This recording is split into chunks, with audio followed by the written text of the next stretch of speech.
नमस्कार, आप देख रहे हैं पद्मेश 24/7 बुलेटिन की शुरुआत करते हैं हेडलाइन से।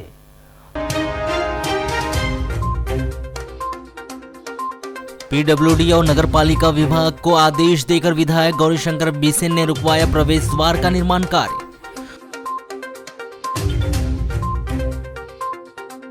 दो साल पहले स्वयं प्रवेश द्वार के भूमि पूजन में शामिल हुए थे विधायक गौरीशंकर बिसेन, किए थे बड़े बड़े वादे। सरेखा रेलवे फाटक ओवर ब्रिज को मिली हरी झंडी, गौरव पथ पर बनेगा पहले बाईपास।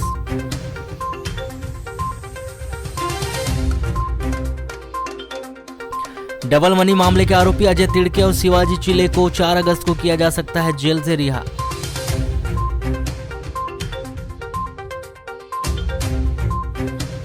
भोपाल से पहुंची पुलिस ने आधार कार्ड सेंटर में की छापामार कार्रवाई, जब्त किया आवश्यक दस्तावेज।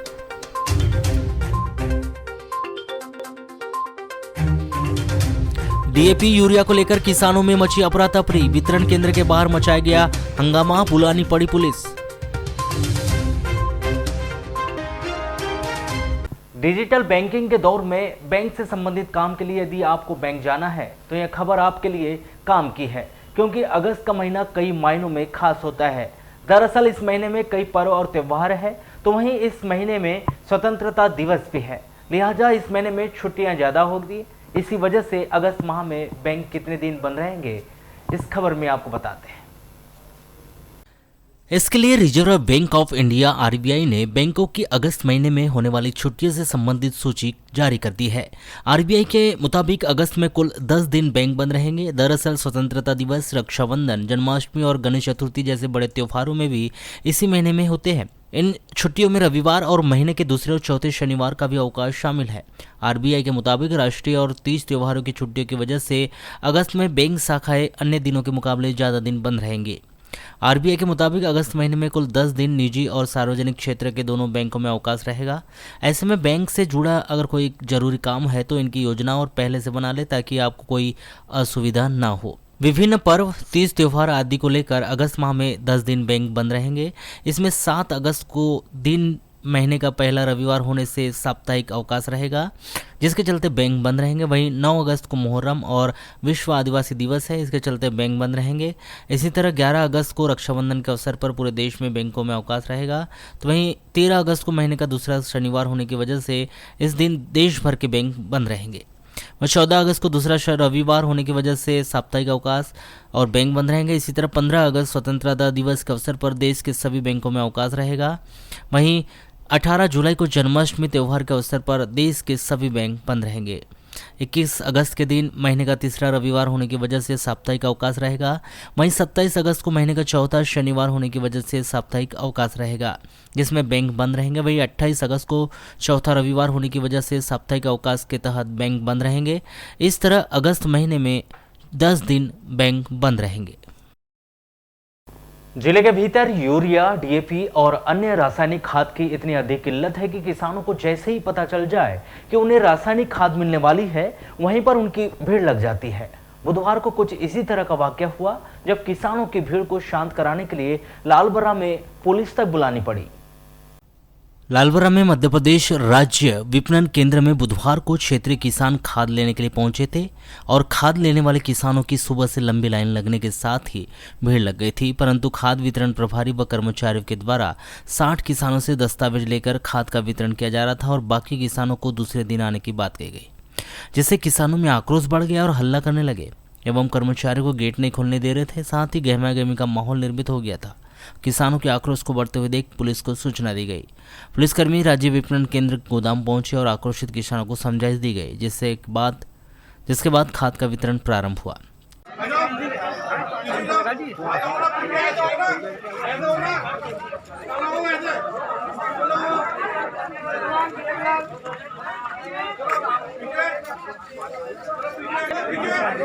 आज वाले तो लाइन में लगे, वो कल वालों का नाम बोल रहे हो क्या? ये आज वाले होंगे, कल वाले क्यों होंगे शायद? नाम बोल रहे हैं। हाँ, जो नहीं आए थे कल, ये छूट गए थे।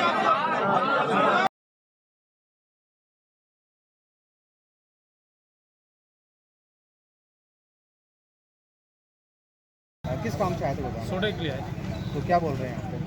लाइन लगे हम लोग, तो बोले 60 किसानों के लिए, उसके बाद बोले कल आना। तो भाई हर दिन आते रहेंगे किसान यहाँ हैं। कल भी आए तो बोले आज वापस चले गए। 2 दिनों का आ रहे हैं वापस। 2 चक्कर लगा रहे हैं 2 चक्कर हो गए हमारे। तो ये बताइए भी वर्तमान में कौन से खाद की अति आवश्यकता है? आवश्यकता हमको DAP और यूरिया की जरूरत है। अगर नहीं मिला समय पे तो फसल में किस तरह से प्रभाव पड़ेगा? नहीं मिलेगा समय पर तो किसानों को बहुत बड़ा घाटा होगा, फसल नहीं पकी किसान की। तो ये बताइए जैसे यहाँ कितने किसान थे जब उस समय? यहाँ उस समय 200 किसान थे, 200, जिसमें 60 किसानों का ही बस 60 किसानों का जमा किया, चयन किया गया, चयन किया, बाकी को वापसी बोल रहे हैं। तो वापस करता होता है। मैं यहाँ 3 दिन हो गया आ रहा हूँ दिल्ली में। कल भी आया था, आज भी आया था। करीब मैं यहाँ 10:30 बजे करीब पहुँच चुका हूँ। उस समय में यहाँ भीड़ बहुत थी, कम से कम 200 आदमी था, है ना। तो 60 लोगों का लिया गया बस फार्म, उसके बाद में नहीं लेना बंद कर दिया।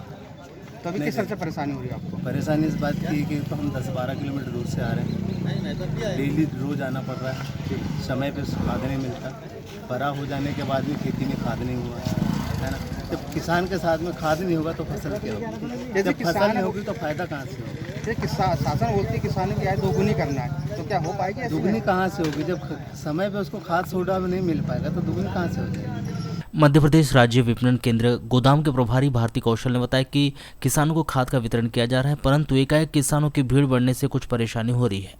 खाद चाहिए किसानों की जो लिमिट रहेगी एक दिन में जितनी संख्या में हो सकता है किसानों का, हम उसके अनुसार डिस्ट्रीब्यूट कर रहे हैं। जैसे डिस्ट्रीब्यूट हो जाता है दूसरे दिन फिर से 60 किसानों का। हमारे एक दिन कितने किसानों को वितरण कर देते हैं?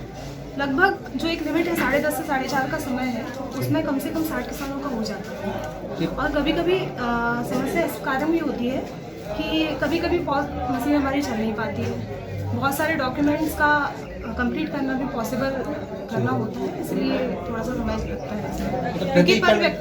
प्रति एकड़ कितने दे रहे हैं मैडम इनको? प्रति एकड़ जैसे कि कलेक्टर महोदय के नियमानुसार, निर्देशानुसार प्रति एकड़ 1 बोरी DAP, 1 बोरी यूरिया और 3 बोरी सुपर फास्फेट। मैडम एक किसानों की भीड़ का कारण क्या लग रहा है? सोसाइटी से नगद विक्रय नहीं हो रहा है, सबसे पहली समस्या। दूसरा, जो यहाँ पर किसान आ रहे हैं वो शायद सोसाइटी में पंजीकृत नहीं है, और एक ही समय पे सारे किसानों को चाहिए रहता है, जो कि एक ही समय में डिस्ट्रीब्यूट करना पॉसिबल नहीं हो पाता है, समय थोड़ा सा लगता है। जिले के बहुचर्चित डबल मनी मामले में जेल में बंद आरोपित अजय तिड़के और शिवजी चिल्ले की भी जमानत याचिका पर सुनवाई करते हुए माननीय जबलपुर न्यायालय के द्वारा जमानत मंजूर कर ली गई। जमानत मंजूर किए जाने की सूचना पर दर्जनों की संख्या में समर्थक जिला मुख्यालय पहुंचे और वे अजय तिड़के व शिवजी चिल्ले की रिहाई का इंतजार करते देखे गए। 2 अगस्त को जमानत मंजूर होने के संबंधी आदेश जिला जेल नहीं पहुंच पाए हैं, जिसके चलते रिहाई की प्रक्रिया नहीं की जा सकी है।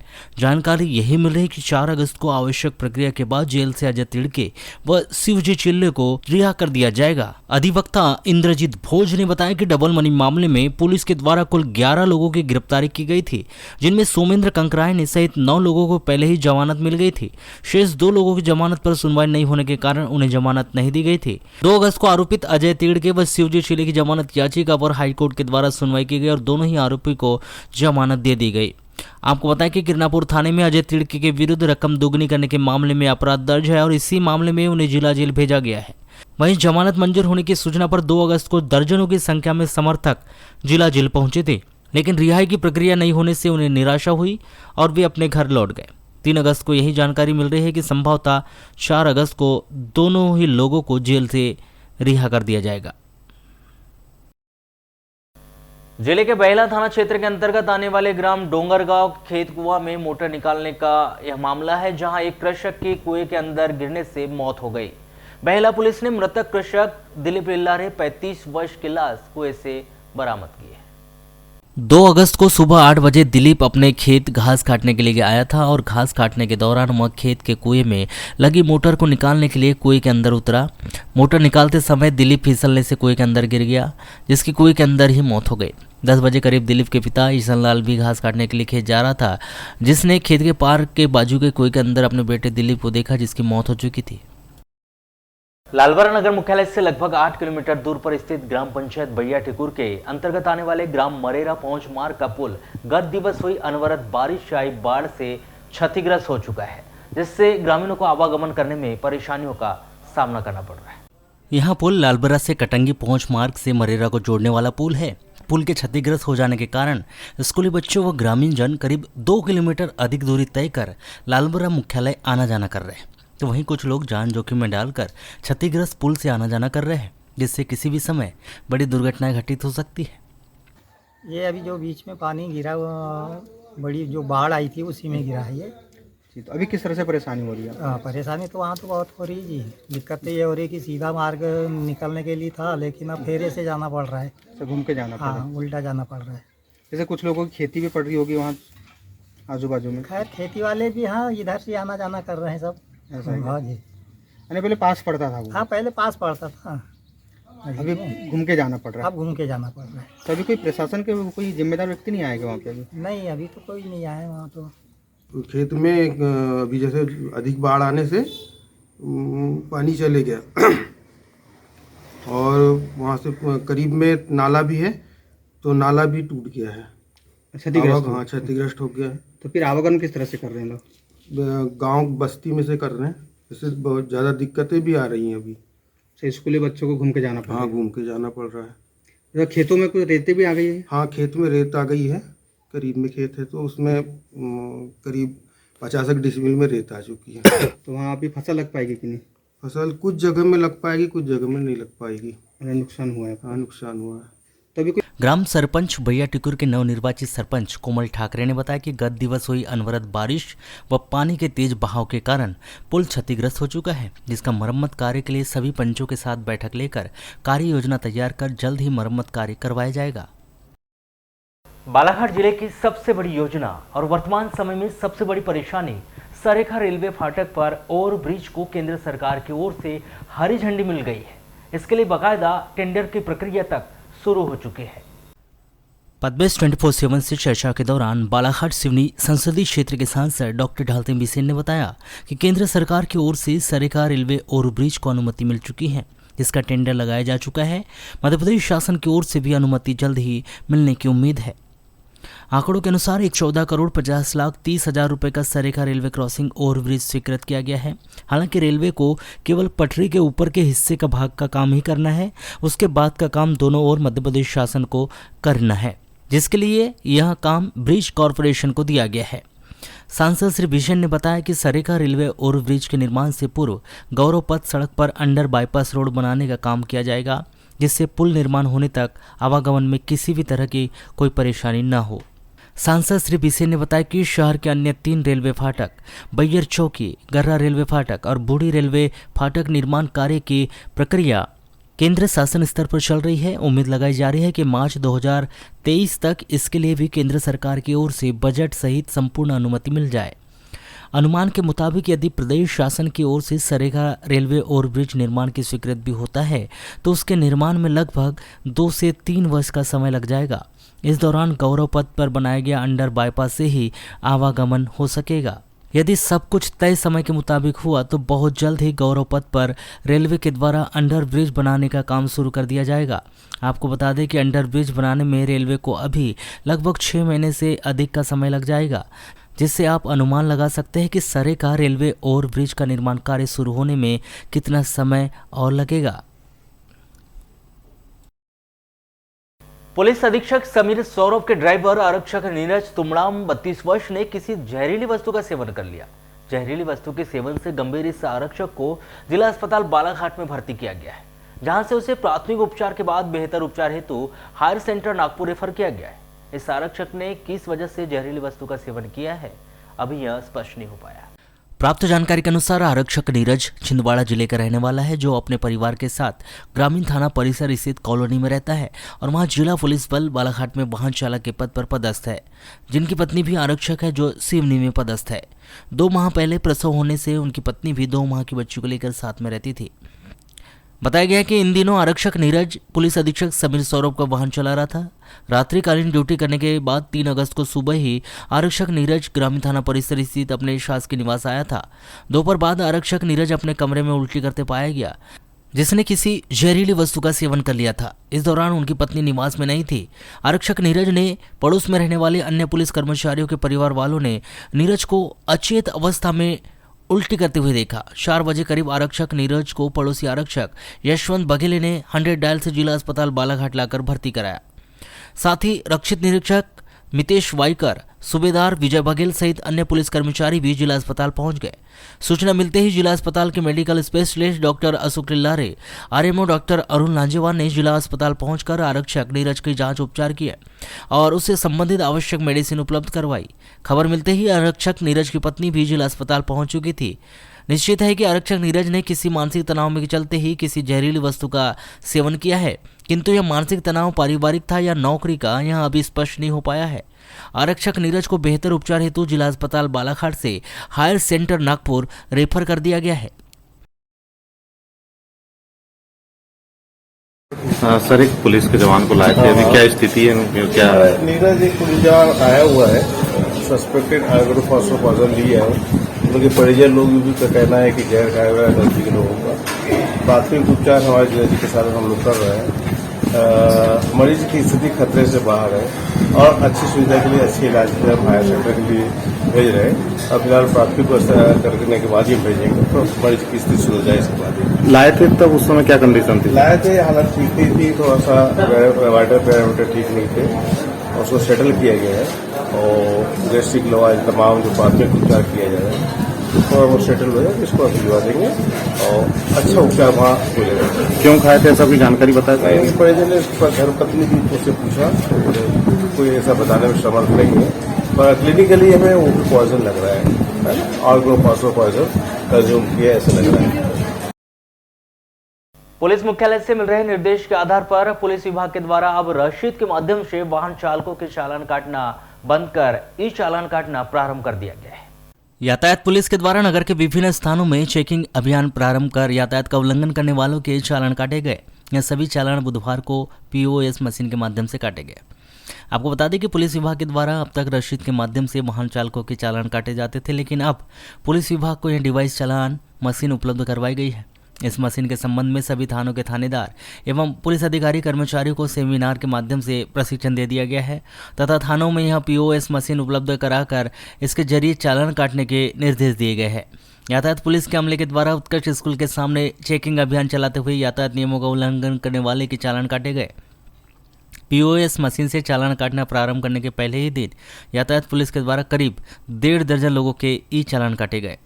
पुलिस मुख्यालय के माध्यम से पुलिस विभाग को डिजिटल करने के लिए बैंक ऑफ इंडिया के माध्यम से 33 मशीन हम लोगों को प्राप्त हुई थी।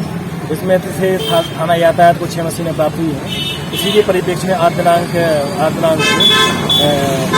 उत्कृष्ट स्कूल के सामने चेकिंग लगाई गई है और कहीं न कहीं पुलिस विभाग पर आम जनमानस के द्वारा आक्षेप लगाया जाता था कि ये लोग पैसे लेते हैं, पैसे लेकर वाहनों को छोड़ दिया जाता है, तो जिससे निष्पक्ष कार्रवाई हेतु ये मशीन का यूज किया जा रहा है। और आज मेरे द्वारा जो 3 सवारी है और ब्लैक फिल्म है या नाबालिग बच्चे जो वाहन चला रहे हैं उनके विरुद्ध मेरे द्वारा POS मशीन के द्वारा चालान काटे गए हैं। और इस कार्रवाई में जो भुगतान का जो तरीका है, कुछ लोगों ने हार्ड कैश किया है, कुछ लोगों ने ऑनलाइन के माध्यम से किया है, कुछ लोगों ने ATM के माध्यम से इसका पेमेंट किया है। सर, जैसे पहले मतलब चालान जल्दी कट जाता था, ऑफलाइन तरीका था, कहीं ना कहीं मशीन ही है, तो इसमें कोई त्रुटि या गलती है? पहला दिन है तो किस प्रकार वर्क हो रहा है? ये आपका कहना है कि जब शुरुआत में कंप्यूटर आया था तो लोगों के जनमानस में ये था कि कैसे काम होगा, इसमें टाइम लग रहा है। इसी प्रकार से जो कंप्यूटर जो POS मशीन आई है सेम एंड्रॉयड मोबाइल के प्रकार की है और इसमें 1-2 दिन हम लोगों को जरूर लगेगा, लेकिन इस बार हम लोग फैमिलियर हो जाएंगे। जिस प्रकार से हम लोग मैनुअल चालान हाथ से काटते थे उसी प्रकार की इसकी प्रोसेस भी है। तो इसमें एक फायदा ये है कि अगर गाड़ी का नंबर डाला जाता है तो उसके बाद तत्काल ही ओनर का नाम, उसका डिटेल पूरा आ जाता है, तो उससे हमें लिखने से हम बच भी जाते हैं।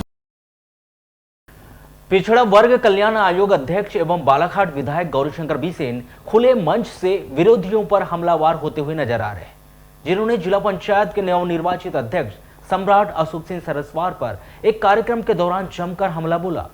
बोलते ही बोलते वे इतने अधिक भूल गए कि उनके बोल विवादित हो गए। बुधवार को बालाघाट नगर में रोटरी क्लब के द्वारा आयोजित वृक्षारोपण अभियान के तहत खुले मंच से विधायक श्री बिसेन ने सम्राट सिंह सरस्वार के द्वारा पूर्व में किए गए कार्यों को न सिर्फ गुणवत्ताहीन बताया, बल्कि उन्होंने खुले मंच से सम्राट सिंह सरस्वार के कार्यों की जमकर निंदा की। वे यही नहीं रुके, उन्होंने गौरव पथ सहित अन्य निर्माण कार्य में किसी प्रकार कमीशन न लेने की बात कहते हुए आगे कहा कि गौरव पथ निर्माण के समय सम्राट अशोक सिंह सरस्वार 25 से 27% अबव काम लिया था। जो बहुत ज्यादा था। हमने पुनः टेंडर मंगाया और पुनः कार्य कराया। उन्होंने स्पष्ट किया कि वे किसी कार्य में किसी प्रकार का कमीशन नहीं लेते, तो वे एक खराब काम कैसे होने देंगे। गौरी शंकर जब कमीशन नहीं लेता तो कैसे तुम खराब काम करो। कोई ठेकेदार बोल दे हमने अपने राजनीतिक जीवन में आपसे एक नए पैसे मांगा या फिर से खबर दे जाओ, जब हम नहीं खाते तो आपको क्यों अच्छा काम न हो, इसके बारे में कैसे छूट मिले। तो मेरा आपसे कहना है कि सम्राट अशोक सरसवार जी ने उसका 25 से 27% से एबव में लिया था। हमने कहा इतना महंगा रोड नहीं बनाएंगे, रीटेंडर कॉल करेंगे, और रीटेंडर कॉल हो रहा है। विषय सम्राट का नहीं है, विषय सम्राट के पुराने काम का है। पुराना काम सम्राट भाई ने कैसा किया था। यदि वो अच्छा काम किए होते तो बाईपास पहले बन गया होता, कितना भी अभय गोचर विरोध करता तो भी पहले बन गया होता। आज हमारा बाईपास बन करके तैयार है। इस दौरान बोलते बोलते वे इतने अधिक उत्तेजित हो गए कि उन्होंने हनुमान चौक में बनाए जा रहे राणा हनुमान सिंह प्रवेश द्वार को लेकर ही विवादित बयानबाजी कर दी, जहां अपने संबोधन में विधायक श्री बिशेन ने राणा हनुमान सिंह प्रवेश द्वार को ही यातायात व्यवस्था में बाधक बताते हुए पीडब्ल्यूडी और नगर पालिका के अधिकारियों से प्रवेश द्वार का निर्माण कार्य पर तत्काल रोक लगाए जाने की भी बात कह दी। इससे हमारा आवागमन प्रभावित होगा, इसलिए उसको परिवर्तन करना पड़ेगा। इसलिए मैं कहना चाहता हूँ पीडब्ल्यूडी के लोग काम रोक दो, नगर पालिका के लोग काम पे स्टे कर दो, और कलेक्टर से कहना चाहता हूँ कि जब हमको रोड व्यवहार और सड़क प्राधिकरण अनुमति दे तब वहाँ पे किसी तरह का कोई प्रवेश द्वार बनेगा। ये प्रवेश द्वार का उचित स्थान नहीं, इसलिए इसमें परिवर्तन होगा। हम किसी राणा हनुमान जी के विरोधी नहीं है, लेकिन हमारा यहाँ पे मन आया जहाँ खुद दो, ऐसा थोड़ी होगा। ये बीजेपी की सरकार है, सारे बातों के मानदंड का पालन करने के बाद अनुमति दी जाएगी। वहीं उन्होंने मंच पर उपस्थित ठेकेदारों को भी चेतावनी दी और कहा कि ठेकेदार सुन ले, ठेकेदार हमारी सरकार में ही कमाते हैं और हमारे ऊपर ही खर्च करते हैं। अब ऐसा नहीं चलेगा। उन्होंने कार्य गुणवत्ता पूर्ण करने की बात कही। इसके अलावा उन्होंने बाईपास का कार्य शुरू करने की बात कहते हुए अपनी सरकार की शान में कई कसीदे गढ़े, जिन्होंने स्पष्ट किया कि यदि रेलवे क्रॉसिंग का कार्य शुरू नहीं हुआ तो कमल के निशान के लिए वो वोट मांगने नहीं जाएंगे। ठेकेदार लोग सुन लो, हमारी सरकार में कमाते हो और हमारे ऊपर ही खर्च करते हो, ये अब नहीं चलेगा। कमाओगे तो कमाओ, लेकिन ईमानदारी से कमाना होगा और अच्छा काम करके देना होगा। मैं इस बात को आपसे कहना चाहता हूँ। अगले बार मुख्यमंत्री जी आएंगे, नहीं आएंगे तो कोई अन्य मंत्री आएगा, कोई नहीं आएगा तो गौरी शंकर रहेगा, लेकिन रेलवे स्टेशन का बाईपास का जो बीच का पोर्शन है जिसको रेलवे बनाता है, उसमें टेंडर जारी हो गए और दोनों तरफ 300 मीटर के तीनों तरफ भैया तब 300 इधर 300 इधर 300 900 के लिए 77 करोड़ सेंक्शन हुआ है। उसका पैसा का हम पैसा दे चुके, फॉर्मेलिटी बाकी है। यदि हमने काम को शुरू नहीं किया हम कमल के फूल के लिए वोट मांगने नहीं आएंगे। ये है भाजपा का वादा। गौर करने वाली बात यहां पर यह है कि बुधवार को जहां पर विधायक गौरीशंकर बिसेन हनुमान चौक में निर्माणाधीन दानवीर स्वर्गीय राणा हनुमान सिंह प्रवेश द्वार का विरोध कर रहे हैं, इस प्रवेश द्वार के निर्माण की अनुमति से लेकर भूमि पूजन कार्यक्रम में तक विधायक गौरीशंकर बिसेन शामिल हुए हैं। क्योंकि तस्वीर झूठ नहीं बोलती। जो तस्वीर हम आपको दिखा रहे हैं उसमें स्पष्ट रूप से देखा जा सकता है कि हनुमान चौक स्थित राणा हनुमान सिंह प्रवेश द्वार भूमि पूजन स्थल पर विधायक गौरीशंकर बिसेन, तत्कालीन नगर पालिका के अध्यक्ष अनिल दुहारे, पूर्व नगर पालिका अध्यक्ष भाजपा के वरिष्ठ नेता रमेश रंगलानी, पूर्व जिला पंचायत के अध्यक्ष रेखा बिसेन, लांजी विधायक हिना कावरे और पूर्व विधायक अशोक सिंह सरस्वार सहित कांग्रेस भाजपा दोनों ही पार्टी के जनप्रतिनिधि उपस्थित थे। आपको बता दें कि इस प्रवेश द्वार निर्माण की अनुमति जिला सरकार, जिला पंचायत की अनुमति के बाद ही हुई थी। यही नहीं, इस प्रवेश द्वार की अनुमति तत्कालीन भाजपा सरकार के नगर पालिका अध्यक्ष अनिल दुहारे की अनुमति से हुई थी। स्वयं विधायक गौरीशंकर बिसेन ने इस प्रवेश द्वार के भूमि पूजन के दौरान न जाने कितनी बड़ी बड़ी बातें की थी। स्वर्गीय राणा हनुमान सिंह प्रवेश द्वार भूमि पूजन कार्यक्रम की अध्यक्षता करते हुए विधायक गौरीशंकर बिसेन ने इस अवसर पर अपने संबोधन में कहा था कि आज का दिन इतिहास में स्वर्ण अक्षरों में लिखा जाएगा। राणा हनुमान सिंह जी की सोच अमिट रहेगी। वह हमारे बीच जरूर नहीं है, लेकिन वह हमेशा याद रखे जाएंगे। इस प्रवेश द्वार के लिए सर्वसम्मति से प्रस्ताव को पारित करने के लिए उन्होंने नगर पालिका के समस्त पार्षदों को धन्यवाद देते हुए कहा कि विकास के कार्य में हम सबको मिलजुल कर कार्य करना चाहिए और विधायक होने के नाते वे इस प्रवेश द्वार के निर्माण में किसी प्रकार की अड़चन नहीं आने देंगे। जी हाँ, यह बात स्वयं विधायक गौरीशंकर बिसेन ने कही थी। बालाघाट के विकास में और बालाघाट की पहचान में ये 12 तारीख और हमारा इस वर्ष का प्रथम माह इतिहास के स्वर्ण अक्षरों में याद किया जाए और उसी का परिणाम है। पैसा तो बहुत लोग पास है भाई, नहीं ऐसा नहीं है, लेकिन कृषि विज्ञान केंद्र को आपने जो बड़गांव में दिया, मैं जब कृषि मंत्री के रूप में वहां पर गया तो हमने सरस्वती जी की इच्छा थी कि यहाँ पर राणा जी का स्टेचू बने, उसका लोकार्पण हुआ। कई बार हमने अतिथियों को बुलाया, कई बार हम लोगों ने स्थानीय आधार पर किया, और आप देखेंगे कि आज उसमें जब तक मैं कृषि मंत्री रहा धन की कमी हमने कभी नहीं होने दी। और आज वो हमारा केवीके के बाद जब हमारा कृषि महाविद्यालय मुरजड़ फॉर्म में बना तो दोनों एक दूसरे से सूत्र जुड़ गए और हमारे पास अनुसंधान की अपार संभावनाएं बढ़ गई। अब हम लोग चिंदौर को पेटेंट करने जा रहे हैं, लगभग उसकी औपचारिकता पूरी हो गई और चिंदौर के ऊपर रिसर्च का भी काम हमारा। लेकिन आज ऐसा क्या हो गया कि विधायक गौरीशंकर बिसेन के बोल बिगड़ गए? उस प्रवेश द्वार को लेकर बोल बिगड़ गए जिस कार्यक्रम की उन्होंने अध्यक्षता की थी और बड़े बड़े वादे और दावे किए थे। ऐसा क्या हो गया कि यह सारे दावे और वादे विधायक गौरीशंकर बिसेन भूल गए? यदि उन्हें यह सब कुछ याद नहीं तो शायद यह तस्वीर और वीडियो और स्वयं का संबोधन देखकर याद आ गया होगा। लेकिन वक्त का पहिया तो यही कहता है कि अचानक सम्राट सिंह सरस्वार की राजनीति में एंट्री, उसके बाद तो जैसे सम्राट सिंह सरस्वार की हर प्लानिंग पूरी तरह से सक्सेस हुई और वे जिला पंचायत अध्यक्ष बन गए। यह सब कुछ शायद बालाघाट की मैनेजमेंट वाली राजनीति को पसंद नहीं आ रहा है, या फिर उन्हें भविष्य का डर सता रहा है कि सम्राट सिंह सरस्वार की लोकप्रियता इसी तरह वह लोकप्रिय बने रहे तो फिर आगामी दिनों में कहीं विधानसभा और लोकसभा की दावेदारी न कर दे और जनता उन्हें जिला पंचायत की तरह इन चुनाव में भी पूरा समर्थन न दे दे।